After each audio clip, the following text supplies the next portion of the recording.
જય માતાજી friends, welcome back to Vaghela's ખાના ખજાના. આજે આપણે બનાવીશું વડોદરાનો ફેમસ ચટાકો, જે તમે ક્યારેય જોયો પણ નહીં હોય અને આ રેસીપી તમે ક્યારેય ટ્રાય પણ નહીં કરી હોય. તો આજે હું તમારી સાથે એકદમ ચટાકેદાર ચટાકાની રેસીપી શેર કરવાની છું. તો વિડીયોને સ્કીપ કર્યા વગર પૂરેપૂરો જોજો.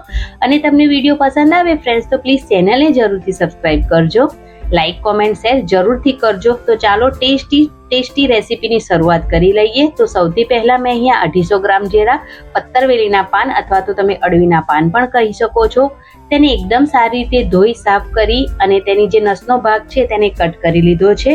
તો આ પ્રોસેસ આપણે પહેલા કરી લેવાની. તો અહીંયા નસનો ભાગ કટ કરી અને પાન રેડી કરી સાઈડ પર મૂક્યા છે.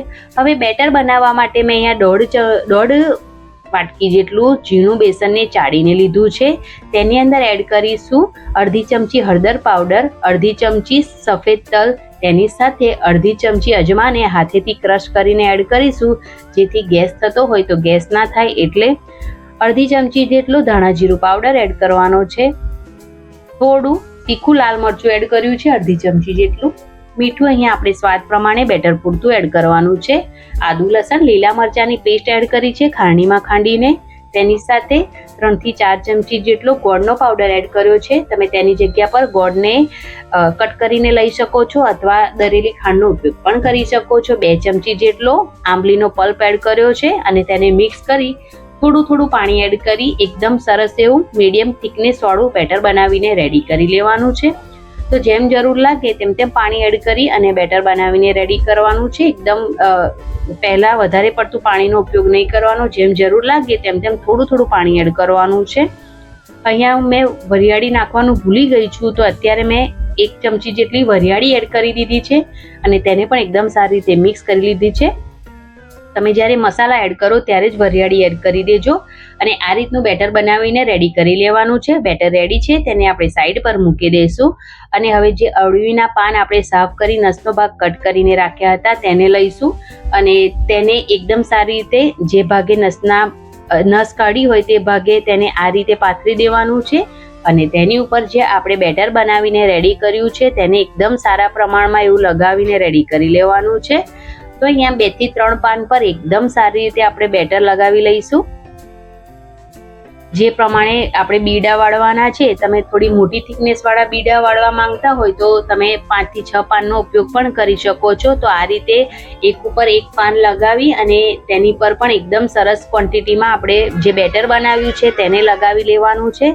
તો અહીંયા 3 થી 4 પાનનો ઉપયોગ કરીને એકદમ સરસ રીતે બેટર લગાવી અને આ રીતે તેને શેપમાં આપણે એકદમ રાઉન્ડ શેપ આપી લઈશું ને આ રીતે વાળી લઈશું.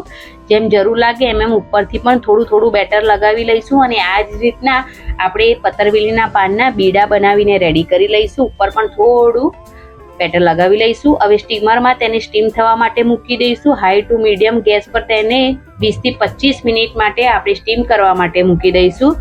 તો 25 મિનિટ જેટલો ટાઈમ થઈ ગયો છે અને હવે ચાકુની મદદથી તમે ચેક પણ કરી શકો છો કે બીડા છે એકદમ સરસ સ્ટીમ થઈ ગયા છે કે નહીં. ચાકુ એકદમ સરસ ક્લિયર બહાર આવે એટલે એકદમ સરસ બીડા સ્ટીમ થઈ ગયા છે. જો થોડું પણ તમને કચાશ લાગે તે 5-1 મિનિટ માટે તેને વધારે સ્ટીમ થવા માટે તમારે મૂકી દેવાના છે. પછી બીડા એકદમ સરસ ઠંડા થઈ જાય પછી જ તેમાં કટ લગાવવાની છે, તો જ પ્રોપર શેપ આવશે, નહીં તો બીડા છે એ તૂટી જશે. એટલા માટે તો અહીંયા બીડા એકદમ સરસ ઠંડા થઈ ગયા પછી તેમાં મેં કટ લગાવી લીધી છે. તો અહીંયા મેં આ રીતના બધા જ બીડામાંથી પાત્રા બનાવીને રેડી કરી લીધા છે. હવે આમાંથી જે પ્રમાણે તમારે ચટાકો બનાવવો હોય એટલા પાત્રા અલગ કરવાના છે. તો આ રીતના આપણા પાત્રા બનીને રેડી થઈ જાય છે. તો એમાંથી થોડા નાના ભાગના ટુકડા કરીને આપણે થોડા આ જે બીડાના પાત્રા બનાવ્યા છે તે અલગ કરી લેવાના છે, જેમાંથી આપણે ચટાકો બનાવીશું. તો મેં આટલા જે બીડામાંથી જે પાત્રા બનાવ્યા તેમાંથી આ રીતના તેને કટ લગાવી અને એક ડીશ ભરીને તેને સાઈડ પર મૂક્યા છે. હવે તેમાંથી આપણે ચટાકો બનાવીશું. તો કઢાઈ ગરમ થઈ જાય તેની અંદર 2 થી 3 ચમચી જેટલું તેલ એડ કરવાનું છે. ત્યારબાદ જીરું અને રાઈ અડધી ચમચી એડ કરવાની છે. જીરું ને રાઈ એકદમ સારી રીતે ક્રેકલ થઈ જાય એટલે તેની અંદર મીઠા લીમડાના પાન એડ કરવાના છે અને તેની સાથે ખારણીમાં ખાંડીને રેડી કરેલી લસણ અને લાલ મરચુંની જે પેસ્ટ રેડી કરી છે તેને એડ કરવાની છે. આ જે રેસીપી છે તેની અંદર લાલ મરચું અને લસણને ખાણીમાં ખાંડી આ રીતની પેસ્ટ બનાવી તેને એકદમ સારી રીતે તેલ સાથે શેકી લેવાની છે. એકદમ સારી રીતે તેલ સાથે શેકાઈ જાય એટલે અહીંયા મેં ના વધારે મોડી કે ના વધારે ખાટી એવી મીડિયમ છાશ એડ કરી છે, 2 વાટકી જેટલી. તો તેને પણ મિક્સ કરી લઈશું અને આપણે તેને વધારે ઉકળવા નથી દેવાની. બસ આ જે આપણે છાશ એડ કરી એ થોડી જ ગરમ થાય એટલે તેની અંદર 2 જેટલા બટાકાને આ રીતે બાફી અને કટ કરીને રાખ્યા છે તો તેને એડ કરી દેવાના છે અને તેને પણ એકદમ સારી રીતે મિક્સ કરી લેવાના છે. અને ત્યારબાદ આપણે આ જે છાશ એડ કરી તેને થોડી ગરમ થવા દેવાની છે. ત્યારબાદ થોડા મસાલામાં મીઠું અહીંયા એડ કરીશું આપણે સ્વાદ પૂરતું. થોડું કાશ્મીરી લાલ મરચું એડ કરીશું જેથી કલર એકદમ સરસ લાલ આવે. થોડો હળદર પાવડર એડ કરીશું, અડધી ચમચી કરતાં પણ ઓછો. અડધી ચમચી જેટલું ધાણા જીરું પાવડર એડ કરીશું અને અડધી ચમચી જેટલો ગરમ મસાલો એડ કરીશું. અને હવે આ બધા જે મસાલા એડ કર્યા તેને એકદમ સારી રીતે છાશ અને બટાકા સાથે મિક્સ કરી લેવાના છે. અને મિક્સ કર્યા પછી તેને થોડું બોઇલ આવવા દેવાનું છે, એકદમ વધારે નહીં, બસ આ રીતનું જે રીતે તમે વિડીયોમાં જોઈ રહ્યા છો. ત્યારબાદ કટ કરેલા જે પાત્રા છે તેને આપણે એડ કરી દેવાના છે અને તેને પણ એકદમ સારી રીતે મિક્સ કરી લેવાના છે. અને આ જે પાત્રા એડ કરીએ ત્યારબાદ અડધી સેકન્ડથી 1 મિનિટ જેટલું જ તેને ગરમ થવા દેવાનું છે, વધારે ગરમ નથી થવા દેવાનું. અને તેની અંદર 2 ચમચી જેટલી ખાંડ એડ કરી દેવાની છે ખટાશને થોડી બેલેન્સ કરવા માટે. અને 1 મિનિટ જેટલો ટાઈમ થઈ જાય એટલે ગેસની જે ફ્લેમ છે તેને આપણે બંધ કરી દેવાની છે.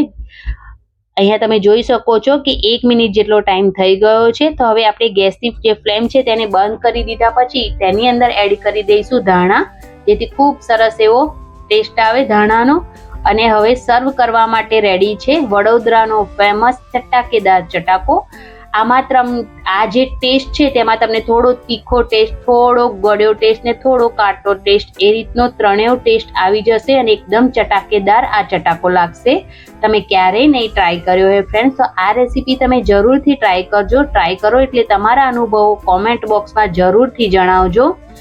એકદમ ટેસ્ટી ચટાકેદાર આ રેસીપી છે અને આ પાત્રાની એકદમ નવી અને યુનિક રેસીપી છે જે તમે ક્યારેય ટ્રાય નહીં કરી હોય. વડોદરામાં જો તમે આવો તો આ રેસીપી તમે જરૂરથી ટ્રાય કરી શકો છો.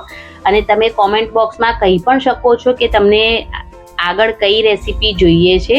તો આ રેસીપી એકદમ નવી છે અને રેસીપી થોડી પણ તમને જો પસંદ આવી હોય ફ્રેન્ડ્સ તો પ્લીઝ ચેનલને જરૂરથી સબસ્ક્રાઈબ કરજો અને એક લાઈક જરૂરથી કરજો. અને આ એકદમ યુનિક રેસીપી છે તો તમારા ફ્રેન્ડ્સ અને ફેમિલી મેમ્બરમાં આ રેસીપીને વધારે ને વધારે શેર કરજો.